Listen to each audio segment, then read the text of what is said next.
el programa anterior hablamos sobre cierta beca para artistas, intelectuales y académicos amenazados por el régimen.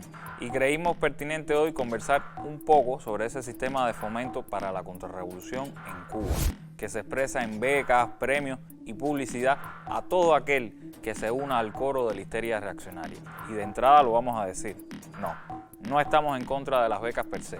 A cualquiera de nosotros, los que hacemos el programa, nos vendría bien un viajecito por el mundo con todos los gastos pagos.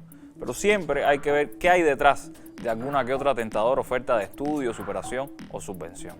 Y precisamente para trascender las apariencias surgió Confilo, un espacio para mostrar con todos los matices, las noticias, los hechos, las matrices de opinión que circulan en los medios y en las redes sobre la realidad cubana.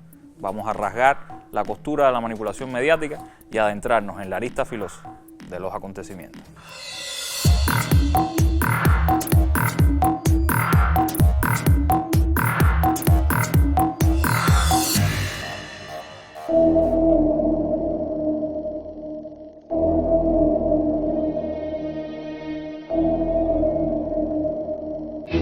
¿Cómo te enteraste de la convocatoria de la beca? Me enteré por un tuit de la embajada de ustedes. Yo estaba en una cafetería y se me acercó un señor rubio, el alto, que se llamaba John, y fue el que me dijo de este proyecto. Bueno, yo me enteré por una reseña, una excelente reseña que hizo el mejor medio que hay en Cuba, que hace periodismo en Cuba, El Toque.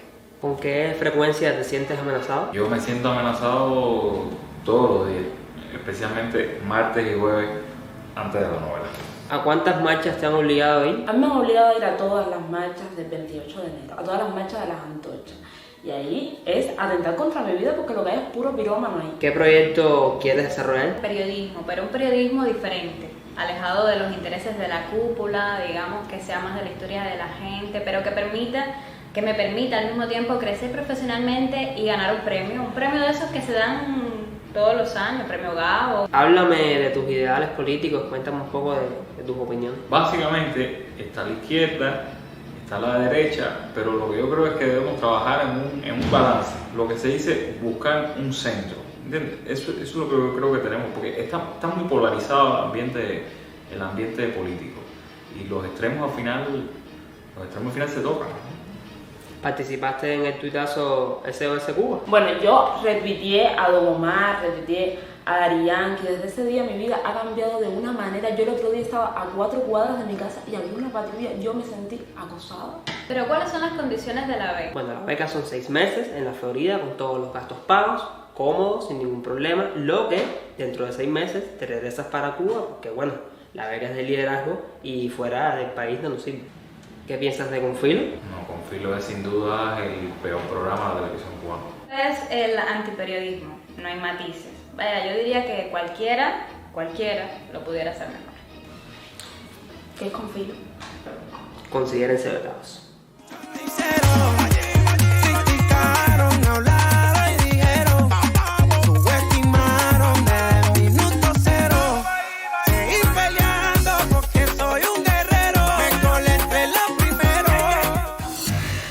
A modo de broma hemos resumido algunos de los elementos comunes en becarios e instituciones solidarias con respecto a la realidad cubana.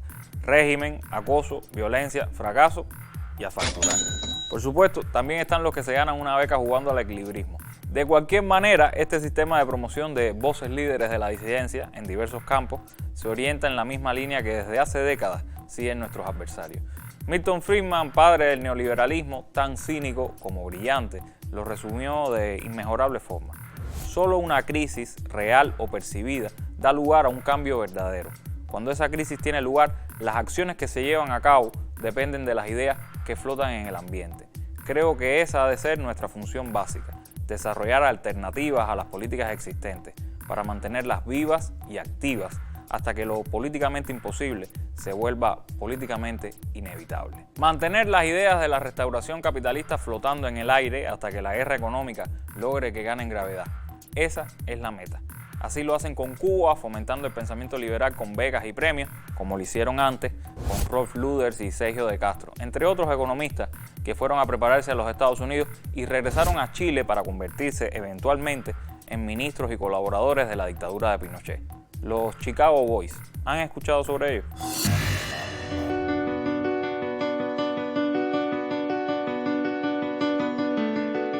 Teníamos una relación de camaradería enorme.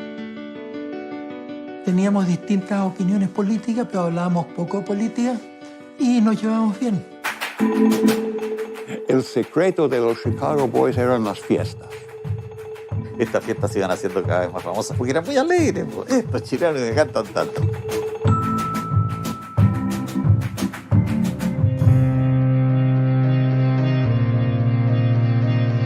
Chicago era una escuela distinta. Era lo que hoy día llamamos neoliberal, en ese tiempo llamábamos monetarista. Es un privilegio haber tenido clases con Milton Friedman. Esto de aquí es totalmente ajeno a lo que ellos han aprendido toda su vida. Entonces ahí empecé yo a venderle la pomada.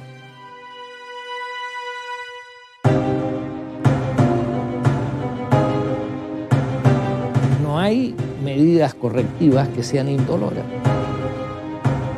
Y si no hay nadie que te diga, cuidado con los costos.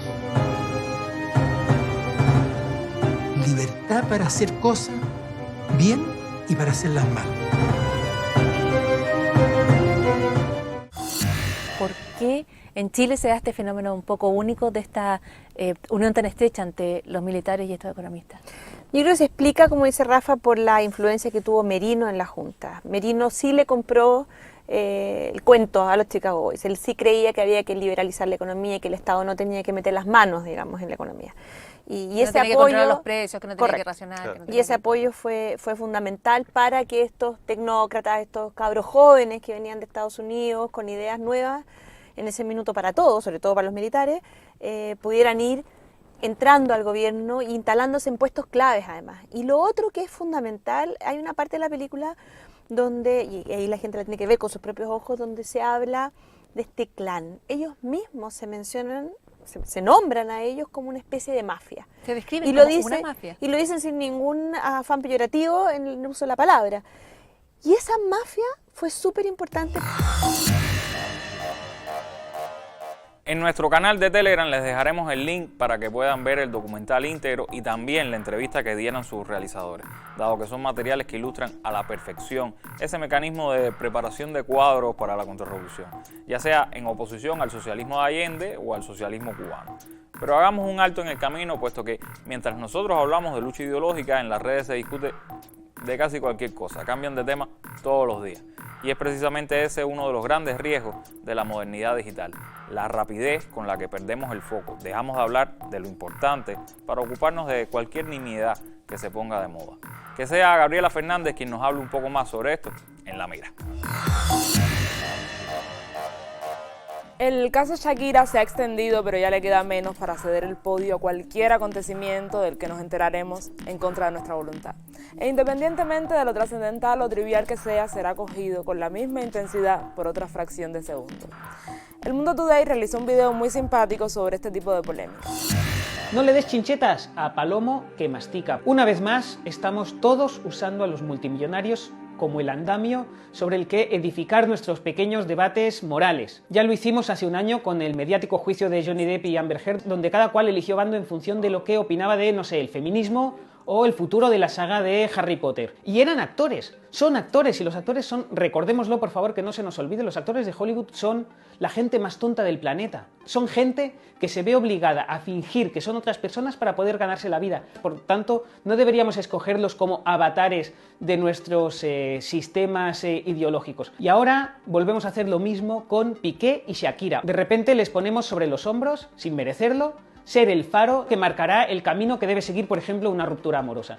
Los futbolistas, recordémoslo, son una tipología de hombres legendariamente estúpidos. Piqué, por su parte, rodeado de streamers, parece el eterno zoquete que ha dejado de estudiar porque no se le daba muy bien, pero aún así sigue volviendo al instituto por las tardes con la moto que ha heredado de su hermano mayor para hacerse el chulo delante de los pequeños que le ríen todas las gracias. Y Shakira, que es una cantante de éxito, pero ni siquiera, lo que hace ni siquiera es jazz, es que no es jazz, por tanto, ¿por qué deberíamos estar siquiera dándole una importancia que en absoluto tiene? Compuso versos como el Waka Waka y demostró su propia estulticia al relacionarse con Piqué. Por tanto, dejemos a los multimillonarios tranquilos.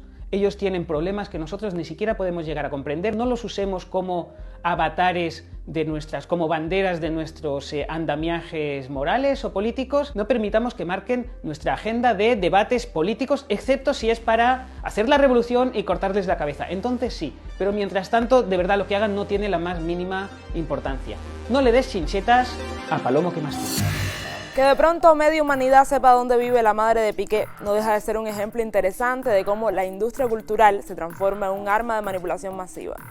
El nivel de influencia que generan estos artistas y deportistas de mercado, sumado al poder de amplificación de las redes digitales, puede hacer que algo que jamás nos interesaría se fusione con nuestras luchas y códigos personales. Así se va construyendo la opinión pública desde el Internet, haciendo que identifiquemos nuestros propios intereses con cuestiones totalmente ajenas y fugaces.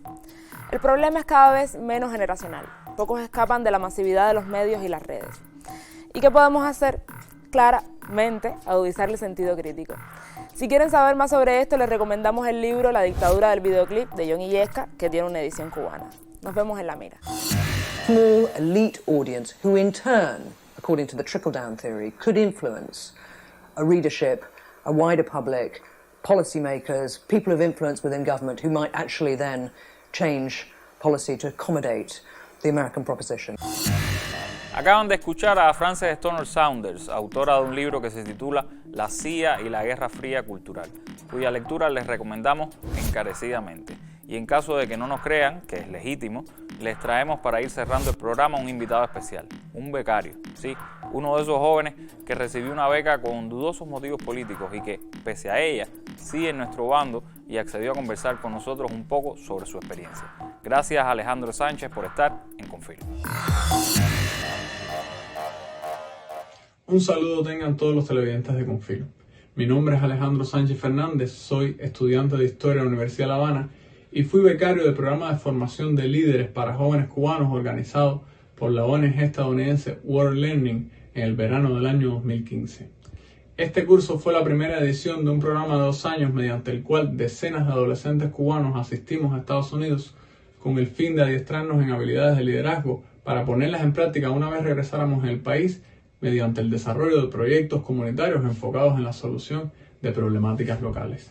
Entre las múltiples actividades que desarrollamos en el curso estuvieron clases de diferentes materias: oratoria, inglés, liderazgo, visita a lugares históricos asociados al origen de Estados Unidos como nación independiente, un tiempo de estadía en casa de familias anfitrionas. También tuvimos contacto con organizaciones no gubernamentales que desarrollan labores sociales en las comunidades y también, por qué no decirlo, tuvimos interacción con funcionarios de alto nivel del Departamento de Estado, lo cual puso en evidencia el financiamiento que el gobierno norteamericano concedía a los programas de esa naturaleza. Al año siguiente, en el 2016, se desarrolló en nuestros medios de comunicación una campaña de denuncia pública contra el carácter subversivo de estos programas. En aquel momento tuve la oportunidad de participar como panelista de la mesa redonda.